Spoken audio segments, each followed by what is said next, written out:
morning everybody. I'm starting our hike today in Bratislava Forest Park at a place called Kamzig. You can see it's a rather popular spot. Probably about 2 kilometers from downtown Bratislava, and it's one of the jewels of the city because it means that wherever you live in the city of Bratislava, you're never very far from forest or from nature. It's got a couple of 100 kilometers worth of excellent hiking trails. It really does mean that you can get lost for the day, and it's a brilliant recreation area used for biking and hiking, and I just love it here an awful lot. It's a great place to come. We'll be hiking for about 3.5 hours. We'll end up at a place called Červený most, which is another access point to the park, and we'll do a little bit of trail hiking, we'll do a little bit of off-trail hiking, and with a bit of luck we should be back home in time for lunch. So let's get going.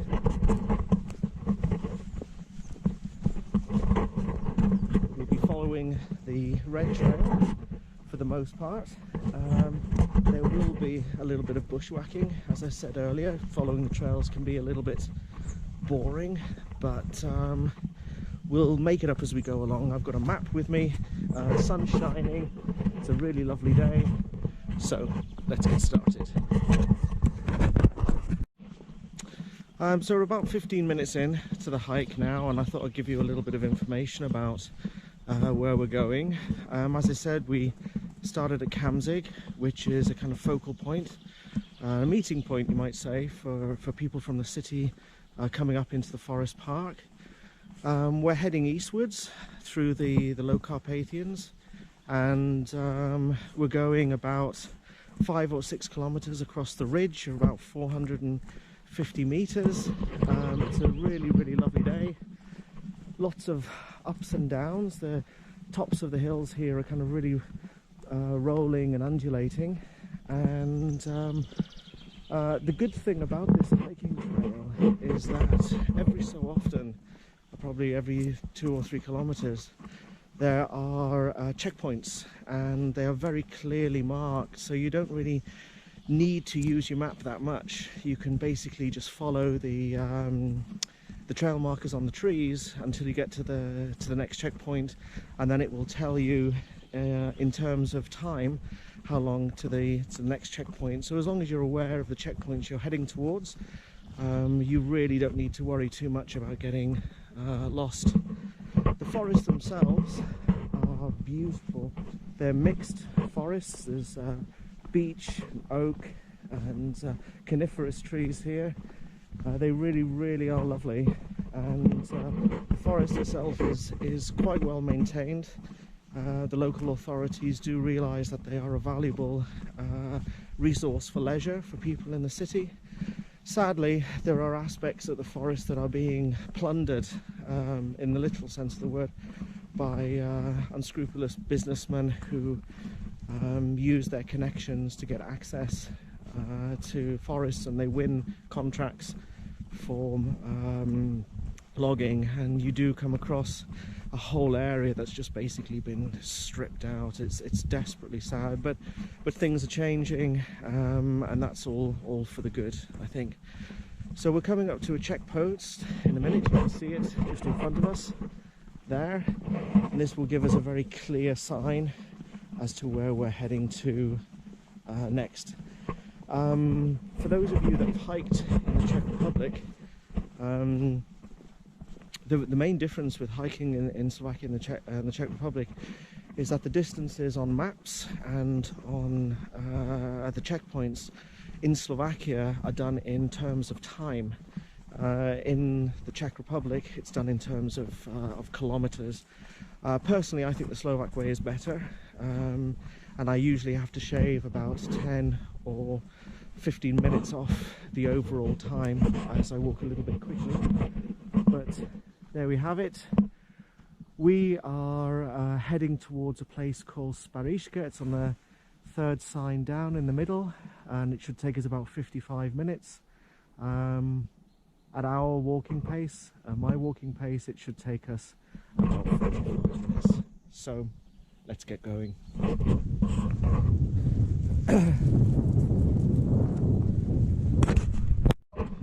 First main checkpoint of the day, which is Spariška. It's about 15 minutes further on, according to the last checkpoint. I've decided to go off trail here because there's an awful lot of cyclists on the trail and walkers.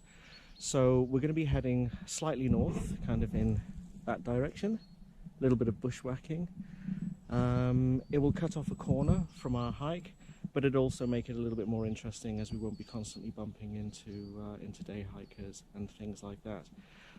We should be bushwhacking for about an hour.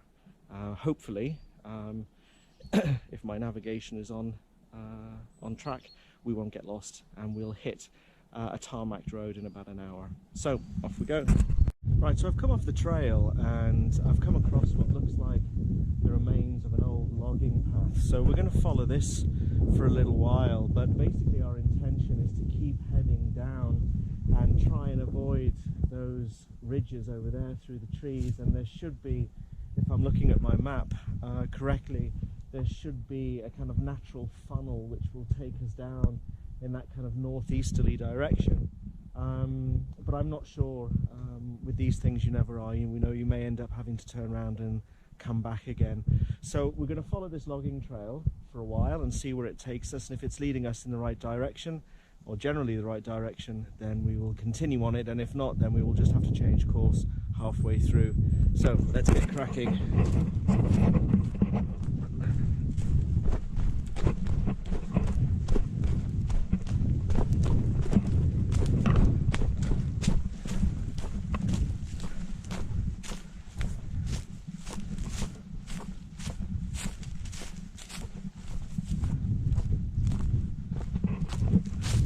It's interesting to note as well that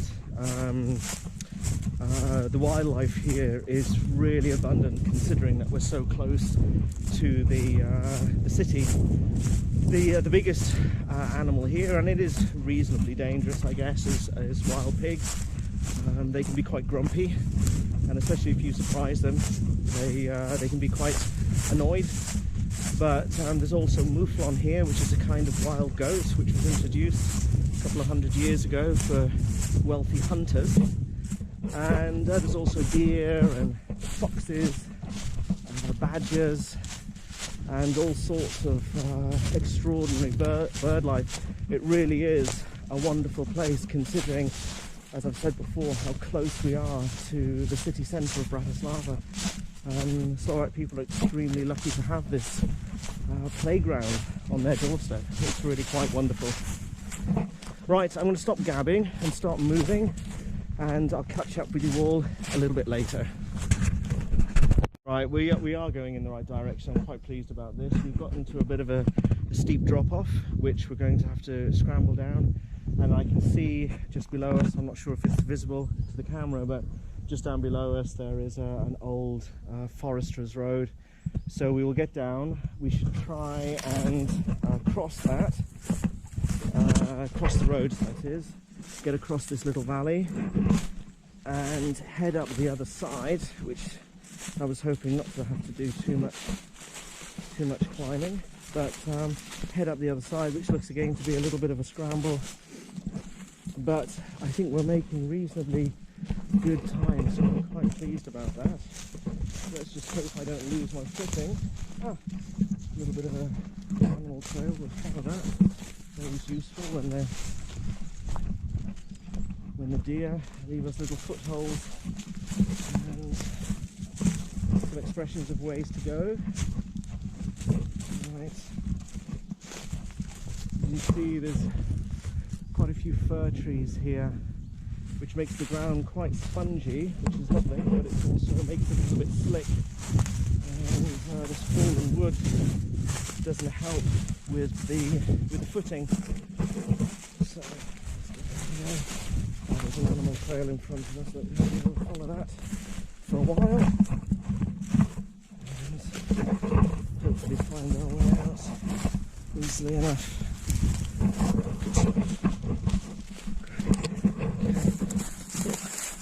And and duck.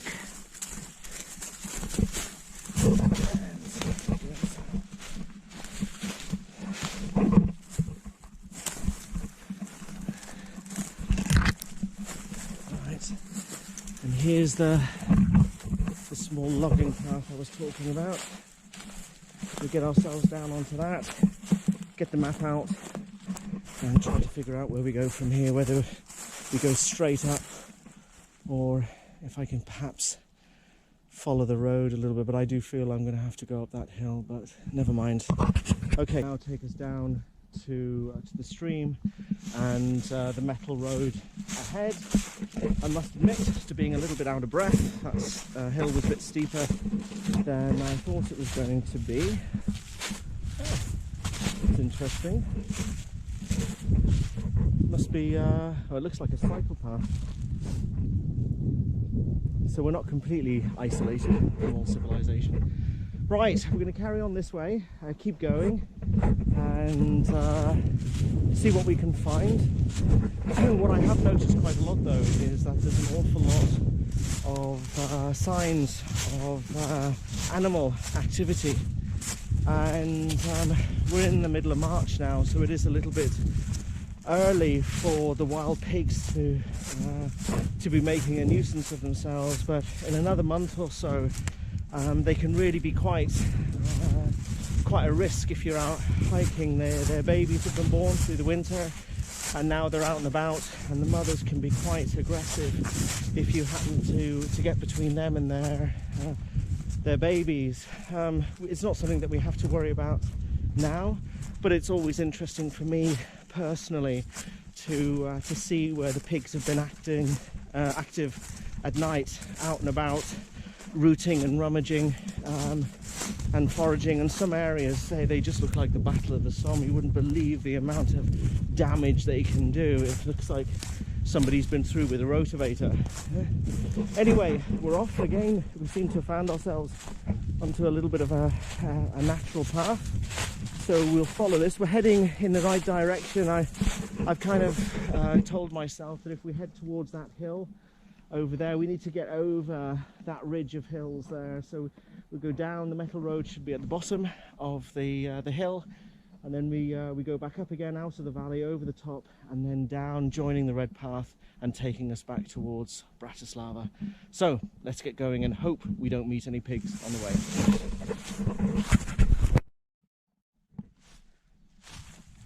Some deer, I don't know if you can see them shooting across. That's lovely. It always makes me happy. Probably if I hadn't been talking so much, we would have got a little bit closer. Typical. Right, coming down the hill now. So with a bit of luck, we should be spotting the road very soon. I hope. You don't have to turn around and go all the way back again. But it should be very soon. It's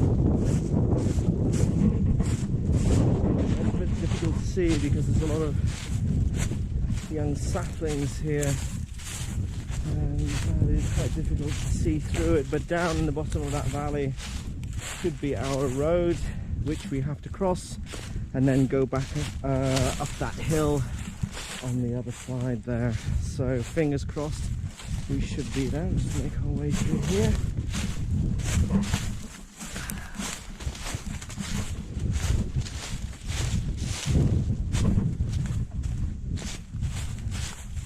Nice and steep, just how I like it.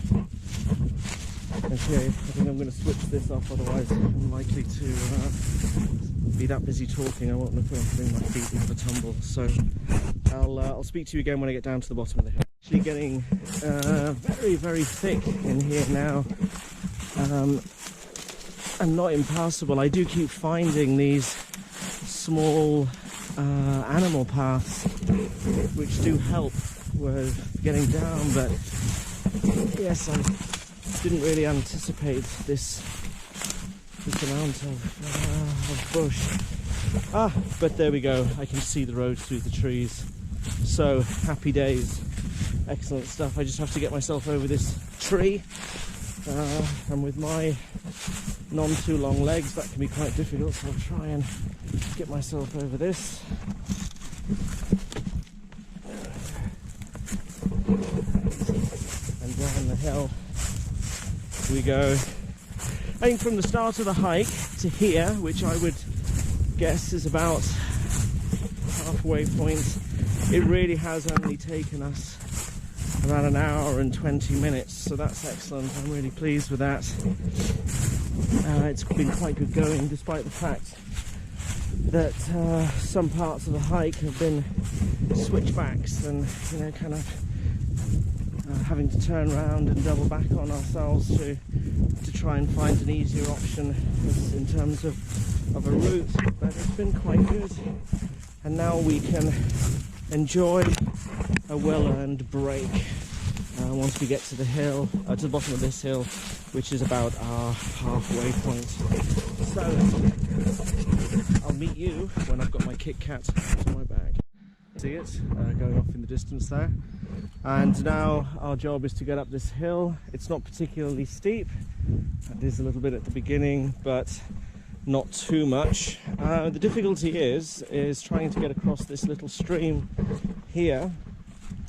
I've had a little scout up and down, and there really isn't a good way to get across. There's a couple of natural little bridges like this one here, but I have the balance of a drunken monkey, and guaranteed as soon as I get onto one of those logs I will end up wobbling and falling in.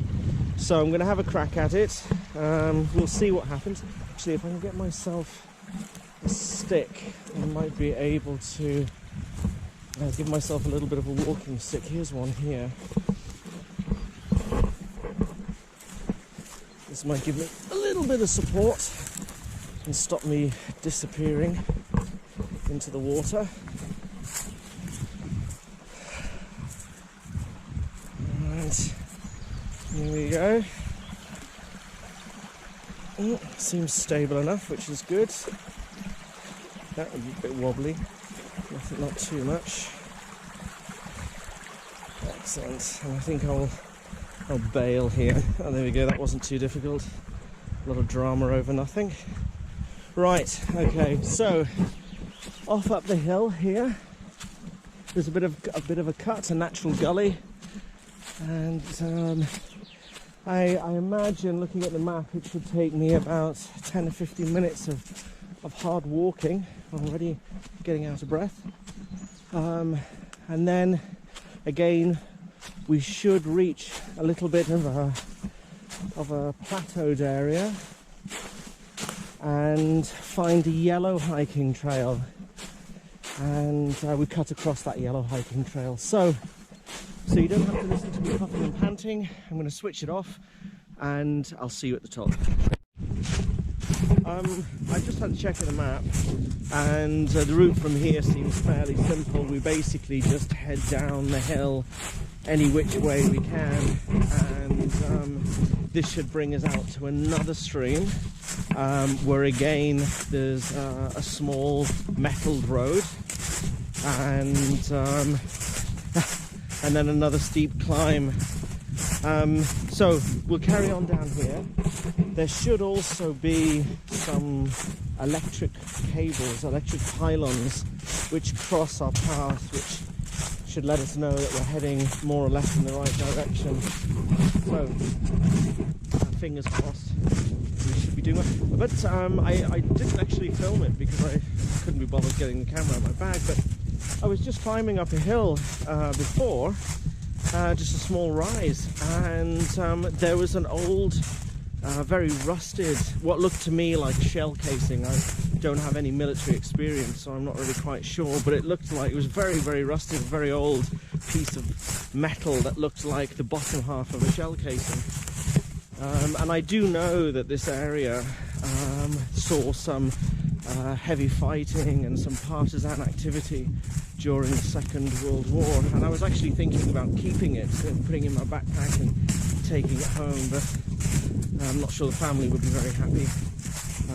with another bit of rusting metal or an old rock or interesting piece of wood, which our house tends to be filled with. But yeah, it shows that these things do last, and if you go off the hiking trails and if you make your own way through the forests, being careful of course, you can find all sorts of interesting things that have just been lying on the surface for years, but which a stream of backpackers and so on have left unnoticed. Right, that's interesting. Not sure what we're going to do from here.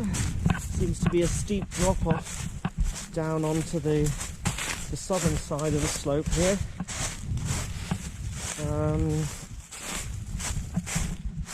But there looks to be a little bit of a path here.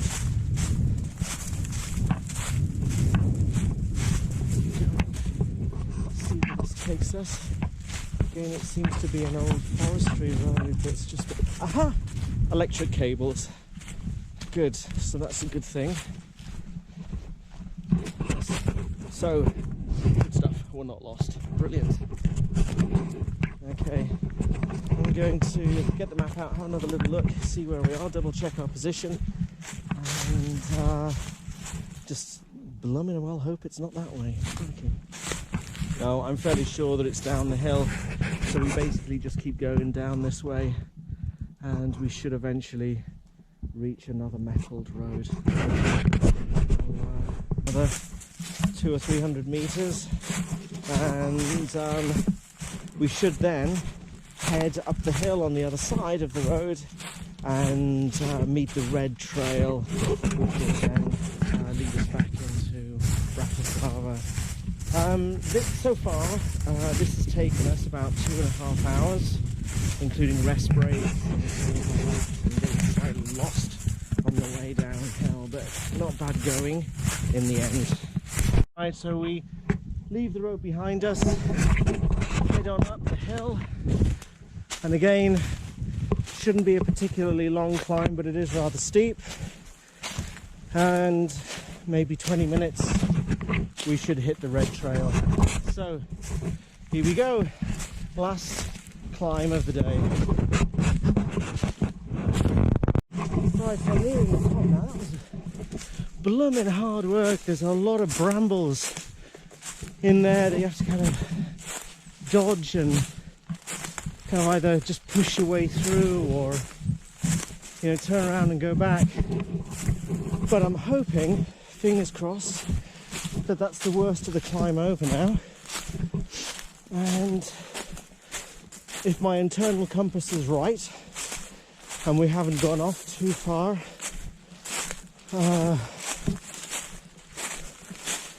east or westwards, we should be coming up to the red, the red hiking trail soon. So I will stop puffing and panting and try and push my way up to that last little bit of the hill, and we'll see if my internal compass needs recalibrating or whether it's kind of more or less correct.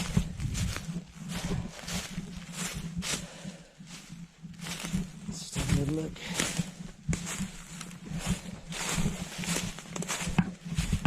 It should be, I believe, directly in front. Let's have a little look. And again, I found myself on a natural path. So you can see where the animals have been going through here. So I'll follow them because I usually know the easiest way. But whether they're heading to the red trail, that's another matter. Let's see. Actually, this looks like it might be something just ahead of us. Have a little look. Let's see if we've ended up in the right place. It should be going from right to left across us.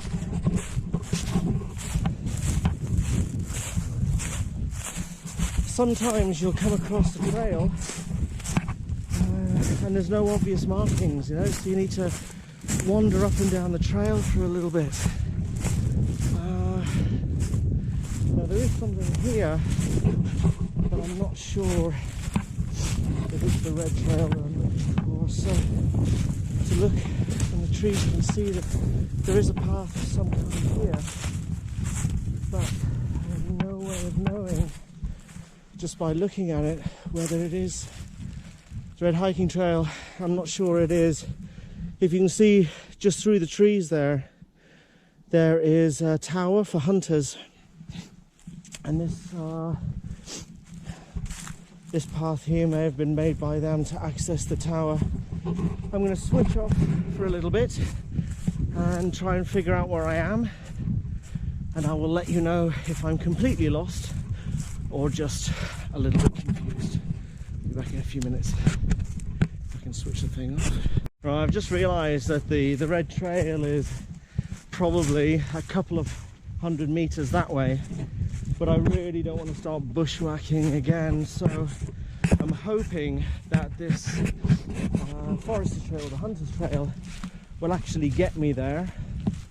But we're kind of flying a little bit on instinct here because I'm really not sure, and I do have a GPS app on my phone, so I could pinpoint my location exactly, but I really don't like doing that. It kind of spoils the fun.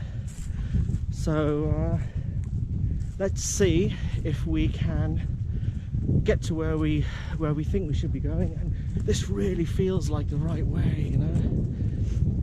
We're heading in the right direction.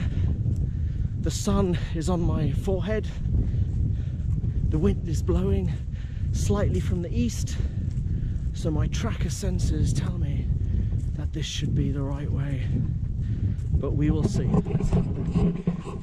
We'll keep going, and if the worst comes to the worst, this hunter's path will eventually lead somewhere. Right, I'll switch you off for the moment.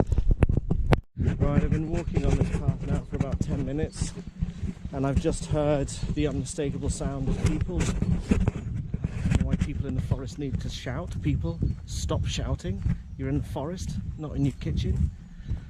So I've obviously found the red trail, and the noise that some of these people are making, I'll probably try to get off it as soon as possible. So yes, red trail, final leg back down to Červený most, which should take me about half an hour, and that will be the hike over. So I'll see you when we get there. Right, so here we are coming down into Červený most at the end of the hike. It's taken about 4 hours, a little bit longer than I expected. Červený most is another hub for people from Bratislava who are coming into the forest park. Obviously a big car park and play area for the kids and so on, and the big red bridge, which Červený most is named for. Thank you very much for coming along with me, and I look forward to seeing you next time.